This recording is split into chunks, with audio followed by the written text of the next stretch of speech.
E360 TV proudly presents Messages of Inspirational Stories, broadcasting and live streaming to millions of devices around the world, including Roku, and live streaming to Facebook Live. Also on Amazon Fire TV and to Twitch. Also Android TV and Periscope. Broadcasting to Apple TV and YouTube Live. Proudly brought to you by our host, Donna, producer and host, Michaela Vidal, host and administrator, and Jim Grant, producer and host.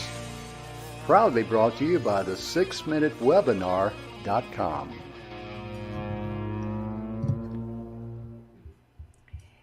Well, good afternoon, everybody, and welcome to the Messages of Inspirational Stories. Jim, how are you today? I'm going to be real good if I know if my microphone is working, because there for a moment I didn't know if it was working right. And I was trying to figure out, okay, where's the start button on this thing? We'll get you some little stickers. There you go. Yeah, I'll send them to you in the mail, buddy. With the arrows that point, you know. Exactly. Green, gold, red, stop, you know, all those right. things. Red light, green light, yield. This is going to be a fun week. This is a week Donna and I have been wanting to do for a long, long time. And starting out on Monday, what a better way to start it out with than with some good old-fashioned sticky buns. Because today, believe it or not, is the National Sticky Bun Day, you know. It is. Yeah. It is. And, you know, with that, Donna, what would be really neat is if some of the folks out there are going to have a meeting and they're going to be training with their folks. And, you know, some people, due to health reasons like diabetes and stuff, they couldn't eat, you know, something that sweet. But have it to where bring your special treat and we will all share, you know, virtually. We will all share and enjoy the treat and talk about it. And if you got a good recipe for that treat, please share. That'd be a great thing to do, wouldn't it? Absolutely. That would be so much fun. Or just do, you know, if you're in office up and running again, you know, person to person, do a little fun thing like that, you know. Oh, yeah. Once a month. Oh, How much fun would that be? Oh, yeah. No kidding. Do you have a recipe for sticky buns? No. You don't? I don't either. I do have a recipe for cinnamon rolls.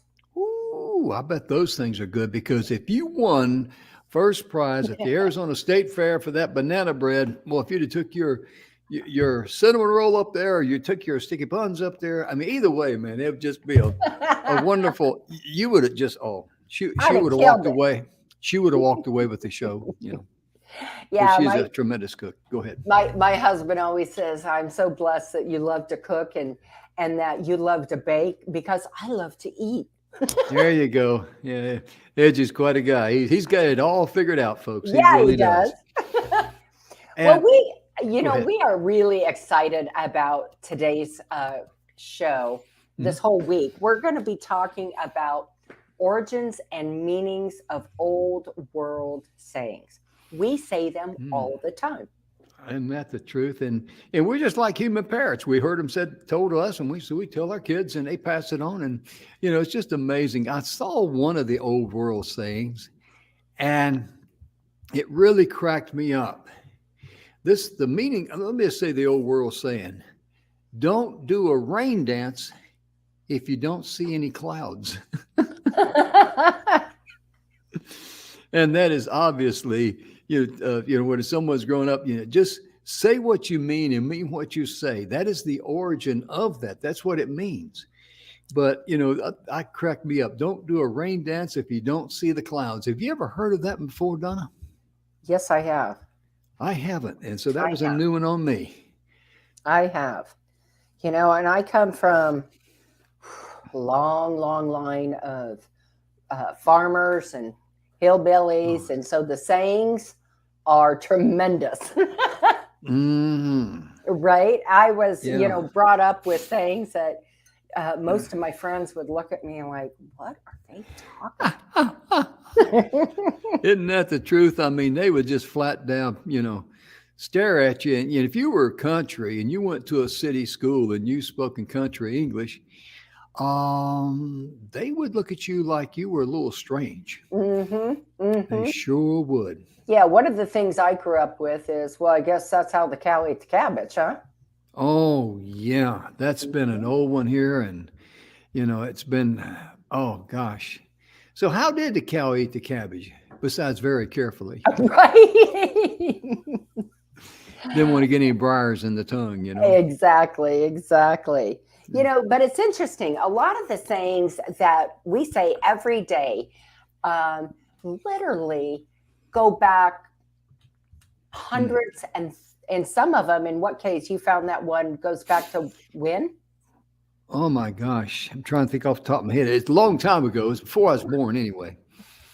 But some of them actually even go back, I believe, to biblical times. Yes, they do. Yes, right? they do. Yeah. And the one that most everyone's heard of is don't throw the baby out with the bathwater. Oh, yeah. Where did that came from? Oh, that's easy. So back in the day, baths were usually only taken a couple times a year. And so they'd heat the water, fill the tub, and it'd be dad first, then the children, or the older boys, then mom and the girls, and then last would be the baby. And so by the time the baby got washed, the bath water was filthy. So they go to empty the tub. You didn't want to throw the baby out with the bath water. Wow. That's really amazing. Also, ladies and gentlemen, today is National Family Day. That's a beautiful time to recognize that, isn't it, Donna? Yes, and I try and celebrate that every single day. You better believe it, because every single day, your family, goodness, that's what life's about, family and friends and loving them. The love and abundance, it just vibrates from people that love and like you. That's very important in life, isn't it? It is, and I'm blessed here in my little world, that I live in, and I am appreciative of everyone every day. Oh yeah, absolutely. Very thankful. I'm looking here at the timeline, if I can share that, if you don't mind. In 1844, a grassroots leader, he was a revolutionary politician and founder of the province of Manitoba. This is up in Canada. Louis Riel is born, and he to be honored generations later by Canadian school children when they chose the name of Manitoba's Family Day holiday. Oh, wow. And in 1990, it was the first time in Canada that Alberta was the first and only Canadian province to observe Family Day on the third Monday in February as a statutory holiday. Wow. And wow, I mean, families is what our lives are built around. That's how we go. That's how we grow. And your family is not necessarily blood relatives. Right. They really aren't. Yeah. It can be your ride and die friends, the ones who are always there no matter what. I have a military family, people that I serve with in uniform, men and women, and very, very dear to me. Some of them are closer to me than actual blood relatives, Right. And that's nothing negative about my blood relatives, or anything like that, but it's just the truth. It really is. Absolutely. So, Jim, let's I like this one. I want to start out, if we could, on the origins of old world sayings. Okay. How about let a sleeping dog lie? Right? Yeah. So now the interesting thing is it just means don't cause trouble for yourself by stirring up someone or a situation that isn't causing you a problem. Well, I can make a list of people that would need that one. Right? But it's interesting because this goes along with a Bible verse in Proverbs 26:17. Okay. He that passeth by and meddleth, if I can pronounce those right, Meddleth. with strife belonging not to him, is like one that taketh a dog by the ears. Absolutely. Right? Absolutely. Yeah, that's the King James version, and that you were reading there, and it's amazing how accurate it is, but the truths in that, the book of Proverbs, my goodness gracious, the Right. truths in that, my goodness, it's a good one. But yeah, let a sleeping dog lie, which means don't stick your nose in someone else's business and stir something up that's not really worth stirring up. Right. And I remember when my kids were growing up and they were teenagers, and in those particularly nasty teenage years when they just argue and snarl all the time at Is each that right? other. Do teenagers actually do that? I didn't do it. Well, it was only with each other, themselves, or me, right? But I remember you looking at them and just going, "Oh man, here we go again." And I'd just say, "Hey, quit biting the hand that feeds you." Right? Oh yeah, that's Quit another biting the oldie. hand that feeds you. That's another oldie but goldie, right? Right? And don't bite the hand that feeds you. Mm-hmm. We know what it means, but that's an odd expression, isn't it? Don't bite the hand that feeds you. Well, I think, in literal terms, don't bite the hand that feeds you, that, Right. you're the one who's either made the meal or both, supplying it and making it. Yeah. You're the Right? breadwinner and the bread maker. Right. So quit being persnipperty to those. Yeah. I hear you. It's when I think about some of the old world sayings that, were brought up, like one of the most common, and this is not an old world, but it was a very common expression that I think every parent said. I said to some degree, and it's one of the most common things you'd hear. If you would ask someone, how can I be successful in life? They would probably give you that old world, out of date, out of style, will not work now or anymore Right. advice of go to school, get a good education, get you a good job, and be set for life. That was the only thing they knew what to say. Right. But it doesn't work in this world. At the time it did. Oh yeah. Oh yeah. And that's my cat in the background, guys. So when you see this little black tail, it's Glock. Yeah. Yeah. Hey, that kitty is something else, huh? There he is. She? Okay. Yeah, three females, one male cat. Oh yeah, Bullet's the male, ain't he? Yep. Yeah. Yeah, he's a troublemaker. Oh my goodness, I tell you. When it comes to family day and thinking about family and coming together as a family, some of the things that we do here on the show, you could do with your family, like play games. We played games like Two Truths and One Lie. I'm going off of memory now, Donna, so you're going to have to help me out here. That was fun. Oh, yeah. Wasn't it though? Yeah, it was really fun. But And it it's was funny great. because when we played that game, as well as Jim and I know each other, I got one of his wrong and he got one of mine wrong. And I got one of his right and he got one of mine right. Yeah, because we did it twice. Yeah, absolutely. Absolutely. And it's really a fun game to play with kids in any kind of a game. The key to it is find something they're interested in and get them involved. And the old world sayings that we're going to be sharing with you this week, some of them are kind of like, really make you, scratch your head, and like, what in the world are they talking about there? And one of the things is that life is simpler when you plow around the stump. How many stumps do you have in your life? These are, problems and things that you're facing. Right. So how do you apply that? And of course, the origin of it's when you're clearing land, it was very difficult to remove those large tree stumps. Oh, yeah. Yeah. And often farmers would just plow around it and leave it alone, Yep. And right around it.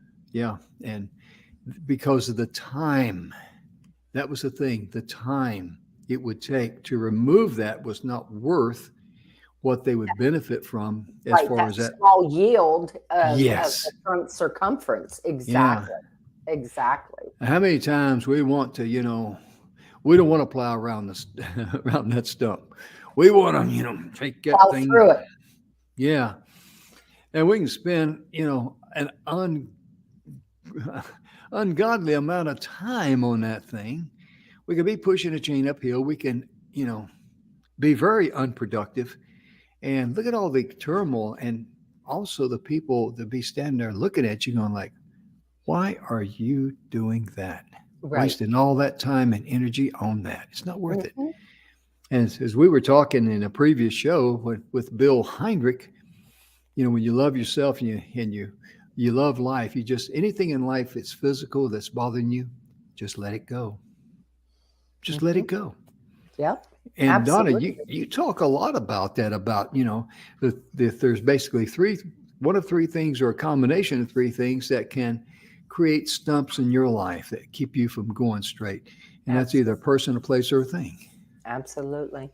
Yeah. Absolutely. Because it's just human nature that one of them or a combination of is Hmm. going to get in our way and stop our energy. We are Oh, yeah. so focused, whether we know it or not, on what is that issue, that problem, that we can't go forward. Hmm. It's Yeah. just really that simple. Hmm. So but it is not always simple, Jim. Hmm. And identifying it ourselves, that's Oh, where yeah. sometimes the problem comes into play. And that's also where you need some good outside advice Right. to shine the light for you into the darkness and say, hey, that's what you need to get rid of. This is Hmm. where this is one of your blockers in life. And Donna, you're very good about giving people complimentary consultations for 30 minutes. Uh, Absolutely. yeah, just let me put our email address up there if I can find it here. Let's see. Oh, yeah, there it's coming up here. Here we go. High Come energy here. right now. Yeah. That's Donna's email. If you'll email her, she'll be more than happy to give you a complimentary 30-minute consultation about whatever's blocking your energy because it's so important. It really, truly is. It And is. one of the things, and this is something I wish I'd have learned early on, there's an old farmer saying, and that is you shake the hand before you plow the field. Now, what on earth does that mean? It means that old saying's been around a long time, but the old saying is indicated it's best to agree upon a price for a job Hmm. and have everything clear, maybe in writing. With some people, you got to have it in writing Right. before you do the job. That is Well, and extremely when that important. it is, but when that was actually started being used was back in the day when the handshake and your word was all that was needed, and it Oh, was yeah. honored, and it was absolutely honored. Hmm. So that's why we still say it, Hmm. a lot of things, but our life has evolved and changed. We talked about that last week, what change and adversity means, but that is why. That Hmm. is why. Yeah, absolutely. Because I remember, my dad told me a time or two growing up, he says, son, when you give your word, and if you cannot keep your word, make sure there is a bona fide reason and not a lame duck excuse. Right. And as soon as you cannot keep your word or your promise, you get in touch with the person and let them know the why. Right. So you can, so everybody can pick it up from there. Because, if you're supposed to go do something and you come down sick with the flu or something, that's a bona fide reason you cannot keep your word. That's Mhm. what, other than, man, I'm sorry, I got all busy last week. Well, when you start out, I'm very sorry. They already know you're sorry. Right. You don't have to tell them that. Exactly. Exactly. I mean, I'm Kind not of trying to like, be cruel, but right. Well, that kind of goes when people say that kind of goes with the saying, um, you know, you close the barn doors after the horses already got out. I love that one there. That brings back some, precious memories, in my Right. life. I call them precious memories. They're more like nightmares and train wrecks. Right. Well, only when you don't listen, Jim. I know. What would you say? Well, how about this one? This one is fun. Okay. A stitch in time saves 9. Hmm. So, it, essentially means, if something needs to be repaired, repair it now before it gets any worse, right? Now, the Yes. interesting part about this in reading is some say that this saying originated with ships that use sails. And others, it's also said it comes from tailor shops in Old England, that clothes were repaired as soon as tears were found to prevent the loss of the whole garment. There weren't clothing stores on every corner, nor were there funds readily available to just replace garments at will. I can remember as a little girl when my mother would get out the darning saw, her darning to darn socks, I should say. And there's a specific darner, if you will, that the sock goes over, and she'd darn up the holes in socks because, there wasn't money to just go out and buy new socks because they got a small hole in it. You darn that up real well, and then boom, like new. Yeah. Another old world saying is that I'm trying to think of it right now off the top of my head. If you're late in one chore, you're going to be late in a lot more. And what that means, everything dominoes. Right. Yeah. If you got something you got to do by 9 o'clock, you got to get done by 9:30, on your time schedule. And you don't show up to 9:30, you're already half an hour late. So it throws you behind on everything else. So if you're late for one chore, and the moral of that story is show up early. Right. I mean, in the military, it was always funny that we would say, hurry up and wait.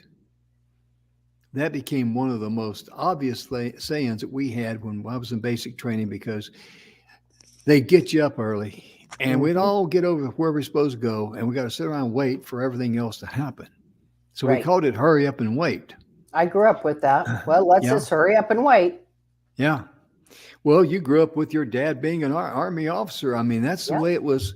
That was, Air Force, yeah. But I mean, still, that's the way the military was. Oh, absolutely. And the moral was, you're not going to be late. Right. You're going to show up on time because we're ready to go. It's kind of like at the airport. You better show up early there and be ready to catch that flight, or otherwise, plane leaves you. Right. Absolutely. Really yeah. I when I was reading on these, this one caught me a little bit by surprise. The meaning behind it when it came about. Never look a gift horse in the mouth. Oh, yeah. Right? I grew up with that one. Yeah. So it's meant not to accept a gift without questioning. A thought is meant to be thankful no matter where it comes from. Its original use was meant to question why someone was giving you something without reason. This thought was based on the person returning later, expecting you to do something for them in return for the gift. There was the possibility it would be something you wouldn't want to do, but would feel obligated to, since you then received a gift from them. Right? There is another old meaning of this. It says that if someone gives you something, don't look too closely at it or question it. Just receive it with thankfulness. Now, that's the part I always was grown up on, right? Yeah.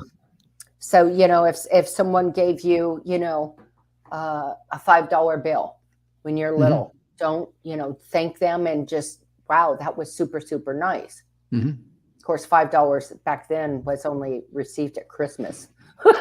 Well, if someone gave me a $5 bill, I'd be thankful. And if you'd like to try it, you like to prove it, just give me a $5 bill, Donna. I'll show you how grateful I am.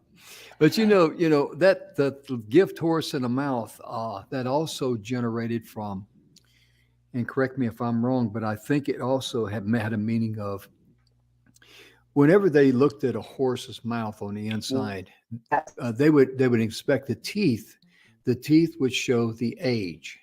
And so if you look a gift horse in the mouth, you're literally looking down the throat of someone to see, okay, how much value did I get here?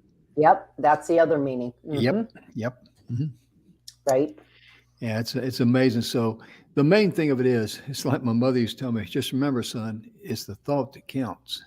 Right. And when you think about that, it applies across the board. When your parents show you love, it's the thought that counts. And when they correct you with a whipping, it was the thought that counted. I mean, oh my gosh. I mean, it's true. I mean, that's as square as it is long, Well, I can say I guess I was a little bit better as a child than you were, Jim, but I didn't get too many spankings, and I never got a whipping. Yeah, I never got it. I did get some spankings. Oh. You just didn't get caught. I was dumb enough to get caught. That's what it was. Yeah, he knows me. No, now that would have been in my teenage years. Yep. I tell you. And Donna, when it comes to, appreciating our family, and it'd be a fun night just to sit around and share some of these old stories with them and some of these meanings, especially with some of the kids that say, what does this mean? And then educate them. Exactly. That would be a great conversation piece with some kids. You might say, well, it's stupid, but think about the meaning behind it. There's an old saying that I never heard, but I saw here on one of the websites we researched. A tottering fence outside, which means a fence that's doing this, means trouble. Yeah, wobble means trouble in the house. And what that means is that the condition of one's farm and home was considered a reflection of the inward person. Right.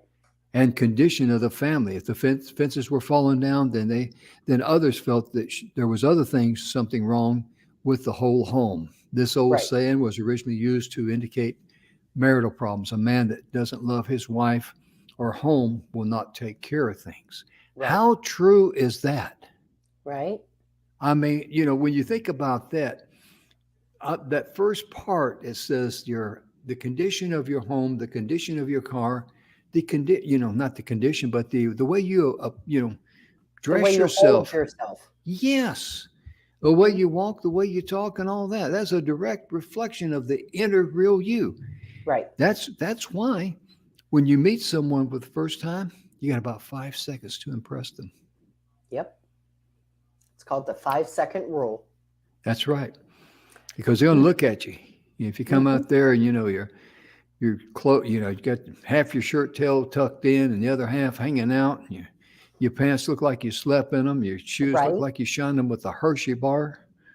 And I have to say, I am, pardon me, I'm a little wishy-washy if I go to shake someone's hand and they give me a really wet fish. Yeah. Then to me, it bothers me because then I feel that there's no sincerity. Amen. Now, a lot of introverts, they don't like touching people. Right. And a lot of them just want to shake the hand real quick, just to form okay, I got to get that past me.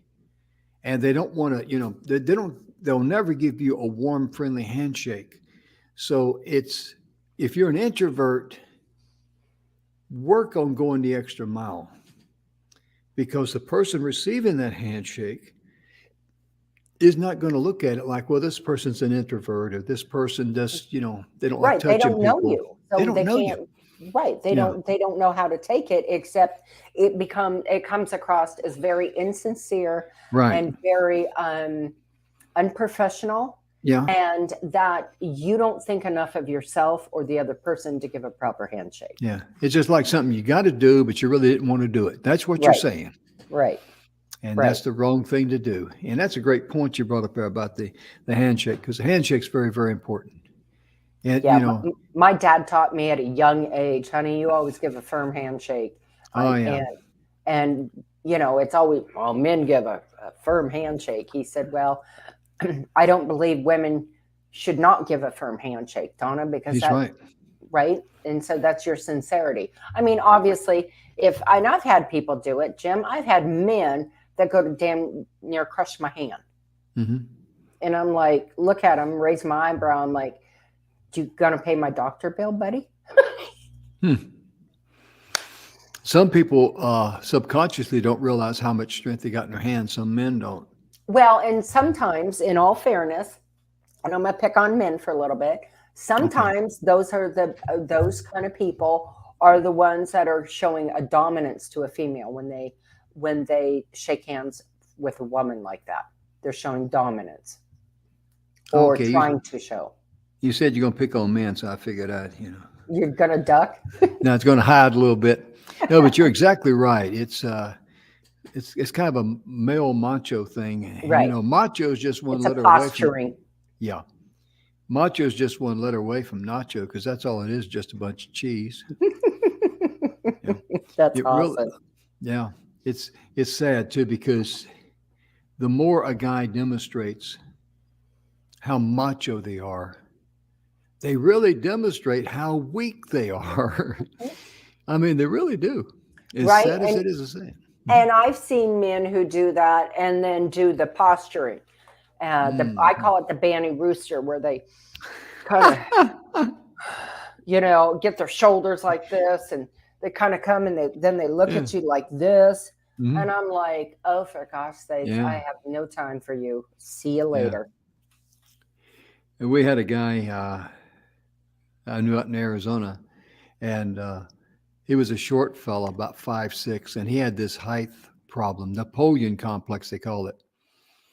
And one of the guys, Randy's his first name. I'm going to mention his last name or any other names. Randy walked by him and says, "You know what, short britches? If you just stand up, you'd be a tall man on the inside, but that's why you're so short." Well, it's the truth because Jim, yeah. I mean, you're a lot taller than I am, of course. Most everyone is. But like my husband is not an overly tall man. Mm-mm. But I'll tell you what, here's the difference is that when you love yourself first, Right. when you are content with your life, that you have done everything in your day to make a good day, to make a difference and not harm anyone, you walk 1,000 feet tall. Yes. Look at And Mother Teresa. We talked about her. You brought her up and talked about her. And the person you'd like to have, it was last Friday. yeah, But look how tall Mother Teresa was. right. And she was And just an itty bitty little oh physical thing of yeah. a person. I mean, I don't know how much the lady weighed, but she was just a little small Probably about frame. 90 pounds soaking wet. Yeah. She probably jump around the shower to get wet, get her daily exercise. But look how tall, what a huge figure she was. Mm-hmm. And it was because of love and compassion and helping Right. others. Right. Oh my goodness gracious. We better get back to old sayings. Otherwise, I may want to get on my soapbox and start preaching the gospel. Well, I've got one that I grew up with that was always my favorite. Okay. Don't judge a book by its cover, Donna Irene. Oh boy, isn't that the truth? Mm-hmm. And that originally came from, what the cover of the book on the outside maybe doesn't look good, but don't judge it from the cover. Read the inside to see if it interests you. But it also means the same with people. Don't judge somebody from their looks or maybe their position in life, because you don't know what's on the inside until you take a chance to get to know them and then make a judgment. Whether or not, and by judgment, I mean whether or not that you're going to be able to be friends with them. Mm-hmm. Yeah, exactly. One of my favorite sayings I heard, when I say favorite, it's favorite because it reminds me of my dad. He said it a lot. And the old saying is, about make hay while the sun is shining. Yep. And my dad used to say that, hey, daylight's a burning. Yep. And we know what that means. It just simply means get up and do it right now, because if you put it off, something else can happen before you get it done. It could rain or whatever. Right. But when you have an opportunity to do something, you do it. Daylight's a burning. Yep. I never will forget him saying that. So, I heard this so many times from my folks. Mm-hmm. I'd get all excited about something and they'd look at me and they'd smile. And then they very practically say, Donna, don't count your chickens before the eggs are hatched. Oh, isn't that the truth? How many Right? people have been guilty of that one? It's like right, exactly. It's everybody, I think. But it's Yeah. it's it's like saying, "Oh, I'm going to win the lottery." You're Hmm. counting your chickens before the eggs even been hatched. And then you'll find out you didn't even have eggs. Right? But it's that kind of goes with everything in life. Well, I'm going to get a raise next in 6 months, so I'm going to go ahead and buy this big purchase that you can't maybe afford right now. You're banking on a Mhm. raise in 6 months, but it's not there yet. So you're Mm. again counting your chickens before your eggs are hatched. Oh, yeah. That's really a good one there. And it just really hits home to a great principle that we could teach our kids because that's what a lot of these old world sayings can do. They can, especially there's we're going to get through them this week, but some of the ones that you just say, and you're going like, what in the world does that mean? Right, And, right. uh, and I like this one here, less said, sooner mended. Oh boy. Hmm. Yeah. That is something. That's one the world needs today. Hmm. There's too many people jumping down people's throats. Too many people just aggravated and wanting to fly off the handle. There's a lot of mad people in the world. Well, there's too many people minding everybody else's business, Amen. right? So, Amen. you know, I look at it like this. Hey, if whatever you're doing works for you, amen, awesome. But that Hmm. doesn't mean it may work for me or my family. But what Hmm. you do is none of my business Right. if it doesn't hurt myself or my family. Yeah. Yeah. My principle in life is real simple. If you want me to start taking my orders from you, start paying my bills. Right? And if you don't pay my bills, then hush. I mean, You're no right. offense, but, el mucho, Absolutely. el hadioso, and goodbye-o, Right. you know. Or my one of my favorites is, well, you didn't ask me. Oh, Excuse me, last I knew, I can vote, I can have babies, I pay my own taxes, and I don't need anybody's permission to do something. oh my goodness gracious. Yes, absolutely. You know, the less said and sooner mended. I want to finish up with that one there a little bit, add to it. That would be such a wonderful principle for everybody, young and old, to be reminded of and or learn that this messy situation we're in, we can cause ourselves more harm by stirring it up Mhm. rather than just leave it alone. And it will, if you leave it alone, it will actually die a natural death. Right. It sure Ab- will. Absolutely. Because Absolutely. love never dies, but hate can die if you let it go. Hmm. Think about that, folks. Absolutely. Donna, I hadn't seen you. Remember that time I called you out there? And you folks who've watched the show, you've heard the old boring story, and I'm not going to go into detail of it. But I was called her up, and she saw this 979 area code. She kind of picks up the phone and answers it reluctantly, says, "Hello? Hey, Donna, how you doing?" Fine. Who's this? This your long lost cousin. And and then she knew the voice, I guess, sounded familiar, but she knew it was going to be a friendly call. But it would be equivalent to me saying, I hadn't seen you in a month of Month of Sundays. Sundays. Hmm. Have you ever heard that one, Donna? I hadn't seen Oh, you in a month of Sundays. oh my gosh, we haven't done that for a month of Sundays. Oh, I yeah. grew up with that one too. Oh, yeah. And in those days, there were so many religious rules about what could and could not be done on Sunday. Right. This made the day seem so long, especially the children. So, of course, the phrase is used to indicate a very long and slow period of time. That is so true because growing up in North Carolina, I grew up in the Baptist community. We went to Zion Baptist Church, and on Sunday, I mean, it was a long, boring day for me because you're supposed to be, kind of quiet and not doing anything. You can't be out. It was kind of frowned upon if you did any kind of work on Sunday because it was supposed to be a day of rest. Right. That was originally the way Sunday was set up for mankind. Right. And which means you couldn't be out there, working on your tractor or working on your car or, doing Mm-hmm. stuff like that. Out on the fields or. Oh, yeah. And I shouldn't say this, but it's true. I'll say it.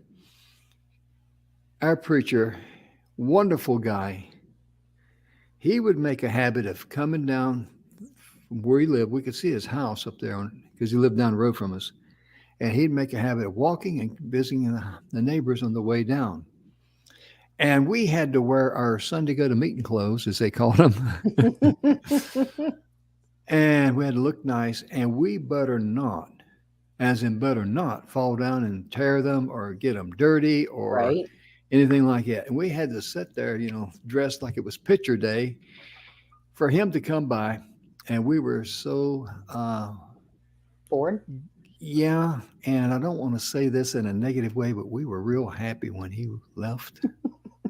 And he was a nice guy. He really was. And I got a lot of fond memories of him now as being older and all. But as a young 6, 7, 8, 9, 10-year-old kid, oh man, that's torture. Right. Right. Well, I got to sit here like this because I said so. Mm-hmm. That's another old saying that just, there's no discussion because I said so. Right. I remember this one. I know you do too, Jim, that you're up a creek without a paddle. Oh, yeah. Been there. I do not advise that. No, no, no, no, no, no, no. And of course the original term means you are way up that creek and your paddle's way down there and you've got no place you can't steer your little boat or your dinghy. You don't have any way to navigate back. Right. How about this one here? By hook or by crook? Oh, yeah. Oh, boy. Mm-hmm. That old saying is said to come from the medieval law stating peasants could use branches of any trees for firewood with one condition. They had to be able to reach the branch using a shepherd's crook or a bill hook. Using one or both of these tools, they could get wood for heating and cooking. By hook or by crook, they could get that's a weird one, but that thing has survived for how many thousands of years? Right. My goodness. Right. I like that though. And this next one, I'm sorry, go ahead. And we normally think by hook or by crook means one way or the other, right? Right. I'll get it this way or I'll get it that way, but I'm going to get it. I'm going to get it. Yeah. So this next one is kind of cool. Nothing falls into the mouth of a sleeping fox. Huh. The fox is a sneaky creature and has to work for his food. This goes together with another of the old sayings, the sleeping fox will catch no chicken. These two simply mean a person who doesn't work doesn't eat, a lesson many in our society should learn from. No, I don't mean those who can't work to provide. I mean those who can and won't. They got a case of the lazy bones is what you're saying. Right. Oh, yeah. Mm-hmm. And, they use these old term expressions because back during Jesus' time and before, we had, before Gutenberg invented the printing press, the way people remembered stories was by parables. And, the parable, of course, is to attach a vision to a story for the memory. Right. So you can picture a sleeping fox, you can get that, But Donna, I got to ask you one. This is just killing me. It talks about don't let the cat out of the bag. You got 4 cats. How many cats have you put inside that or inside a bag? None. Well, don't let the cat out of the, I guess you can't let them out if you never got them in. That's for sure. Right. But that is a really, really old saying. I know. What does that mean? Don't let the cat out of the, I mean, I know what it means, but the origin of it. The origin is really interesting that back in the day, piglets were sold in the open. So they were sold in open markets and placed in burlap sacks to keep them from getting away. Well, crooked merchants would put large cats in the bag instead of a piglet. So if the buyer didn't check the bag before he left the merchant, he was stuck holding the bag, another old saying, and was without recourse. He could not prove he didn't swap them once he left the market. So a shrewd buyer would open the bag to look before he paid the merchant and would let the cat out of the bag. Today, it means about keeping a secret. Yeah. Wow. That's interesting, Gary. Just, who would come up with something like that if you were selling piglets at a market, back in those days, and I could put a cat in there and sell it, and keep my pig, Well, and they probably didn't think of it that way, but I'll tell you, whoever bought it did. Oh yeah. Oh right? Yeah. I bet they were meowed all the way home. Oh. Okay, Jim. What? You grew up on a farm. Uh-huh. Let's talk about putting all your eggs in one basket. Oh, yeah. The origin of that, I do not know, but I do know what that means, and everybody does too. You don't want to put all your eggs in one basket. Don't put all of your efforts or all of your savings or all of your investments in one thing, because especially in investments, if it goes south, it can sink your ship. Right.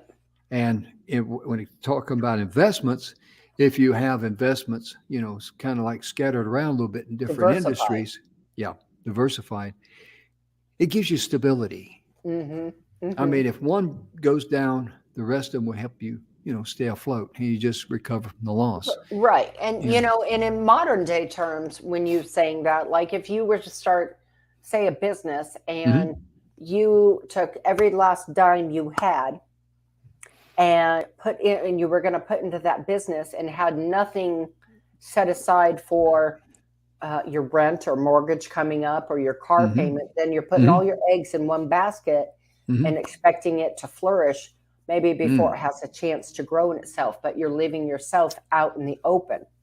Yeah. You're exactly right. And some of these old sayings we've covered, so far during this broadcast, a lot of them we've heard said, we grew up with them and all that. And a few of them maybe we haven't heard of before. Yeah, and I got a few I can't say on air that I grew up with.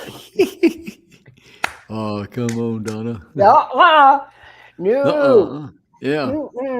Not saying them. Yeah, I hear you. I'm sure you got a few too, Jim. Oh, yeah. But that's okay. One of the ones that goes back, this is probably the oldest one of the old sayings you can find. This is what you were asking me about earlier, Donna. And that is, am I my brother's keeper? And the very first person who said that's recorded was Cain after he slew his brother Abel. Wow. And, that's the earliest one, because Cain murdered his brother Abel. And God asked him, says, where's your brother? Am I my brother's keeper? Right. Wow. But today it means something a little different. Yeah. Today it means something a little different. Am I my brother's keeper? Well, am I keep track of him? Yes. But am I supposed to be completely and totally responsible for him? Yeah. It's just now you're your kitty's keeper, that's for sure. Yeah. The girls are all taking turns up here. Yeah. But it's just like if you're got a team or something like that, you want to make sure you're responsible to them and not responsible for them. That's very, very important, because if they see that you're responsible for them, well, guess what they'll do? Let you. Yeah. Yeah. I mean, you can do it, and I'll just take the credit and get paid for it, and I'll be okay. Yeah. I mean, if you're going to adopt me and take care of me for the same pay, okay. Right. Because less work I got to do. Yeah, it's the easy way out. People, as humans, we all look for the easy way out. We just do. And it's attractive to us. sometimes we're really lucky and there is an easy way to do something. Oh, yeah. Absolutely. And those are blessed days. Oh, But yeah. then there are days when, you know what? It's just pure sweat equity. Pure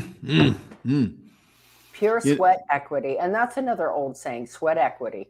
Oh, yeah. I use that a lot. Mm-hmm. I use that a lot. And I've demonstrated that in my life, ladies and gentlemen. And Donna has too, and I like to dedicate this little song to Donna. She works hard for her money, so hard for it, honey. Oh, I didn't know Monday was going to be like this, folks. And she didn't know I could sing that bad either. Well, I guess you did know that, didn't you? But Donna, I asked Evan a question this day, and I like to close it on this note here. If you were reincarnated, and I don't believe in reincarnation, but if you were reincarnated and you could only be an animal, what animal would you be? And Evelyn just says, well, I'd like to be a bird because I could, wouldn't have to depend on a flock or anything. I could build my own nest and forage for my food. And I said, that sounds pretty good. I says, actually, she says, what did you say? I said, along those same lines, I said, I want to be an eagle. And you know what she said to me? That figures. And I wonder if she's talking about the ball part. Oh, goodness. Oh, goodness. So, Donna, I'm going to put you on the spot here. If you were reincarnated and you came back as an animal, and you had a choice, what animal would you want to be and why? I would be a wolf. A wolf? I would be a wolf. And I'll tell you why. Oh, I already know why, but go ahead. I have immense respect for all animals, creatures great and small. Oh, yeah. But the wolves are an amazing, amazing species. They are one of the most family-oriented in their whole pack. Okay, so that means when the alpha and the omega have babies, right? And then they grow up and they're not ready to go out on their own yet. And then they have more pups. The older ones help take care of them as well as the mother and the father. Okay. So they're extremely family oriented. They mate for life, which many animals do, but they mate for life. A lot of people don't know that about a wolf. The other thing, they work when they hunt, they work in a pack. And they're very intelligent, right? Teamwork, absolutely. Absolutely. And I know there's a lot of pros and cons, and I'm not going to go into that. But if it wasn't, wolves will often go hungry because they don't always, just like any animal, they don't always get what they're going after. But they kill, as a rule, they kill only for what they need. I mean, there are rogue ones out there. We all know that with any species. But they kill for what they need. That's amazing. I didn't even think about being a wolf. Can I trade in my tail feathers for a white tail? No. No. I knew she was going to say no. But that's really amazing. That's very, very good. He came up with that right off the top of your head because you didn't know that was coming. No, I didn't know we were doing that one today. Yeah. That's why I always pay attention when I'm on the show with Donna because I don't know what we're going to do. Except we're going to have some infotainment. This is going to be this is going to be a fun week because all the way through this week, we're going to go through and we're going to dig deep. And if you know of some good old school sayings that you'd like to have us, talk about, maybe share with us, please email us at inspiration@e360tv. And give us permission if you want us to go ahead and say who you are, because we would be, oh my gosh, we would be thrilled to get, the sayings that you grew up with and say your name. Yeah, and be sure and get some real hard ones, old school ones that, and Donna would be more than happy to research that. Oh, my goodness. That's teamwork there. I delegate Right. to her and she I'm delegates to feeling me. the love, brother. I'm feeling Yeah, the yeah. love. That's because I got a lot of other things I need to do. I got some things I need to finish up on, don't I, girl? Couple, but I A think we're both couple. in that boat. Yeah, we are, but we work together. And ladies and gentlemen, we hope that you and your loved ones, your family, your team, let them know that you love them and care for them because they're just like you and we are us. Gosh, everyone wants to be loved, liked, appreciated, and respected. And when you give that, you get it in return. Sure do. You get it Yeah. tenfold. Oh, yeah. You get way overpaid in my case. Mm-hmm. But be sure and love yourself, love others, forgive yourself. And we hope that you have a wonderful evening. Donna and I'll be back tomorrow, same time, same station. And we're just so honored that you spent time with us. Thank you. Thank you. Bye, folks.